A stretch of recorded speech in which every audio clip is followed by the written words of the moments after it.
Hello everybody, welcome back. Today as well we have got you another video. In this video I'll show you how you can simply go ahead and cancel your Fubo free trial.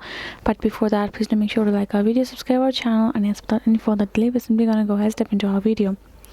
For the matter, what you have to do is, first of all, you're simply gonna go ahead and access your particular Fubo app on your mobile phone. Simply go ahead and access it. Right, once you have done so, this kind of interface is gonna appear. Right, so here you can see this option called start free trial and this option called sign in. So we're going to tap on this start free trial and wait till it loads. Then afterwards you can see welcome to Fubo. You're just a few short steps away from streaming the best live sports, etc. Go ahead, tap on this next step. Afterwards, now you gotta enter your email password and your zip code. You're gonna continue it. That way you will be able to sign in and subscribe for that particular subscription for you to get a free trial. If you want to cancel it, if you have taken a subscription, you can go to your account, go to the subscription and payments, and cancel the subscription that you have taken within the free trials of yours. If you cancel your subscription, you will automatically cancel your trial days as well, trial periods as well, but you won't get the additional time or days.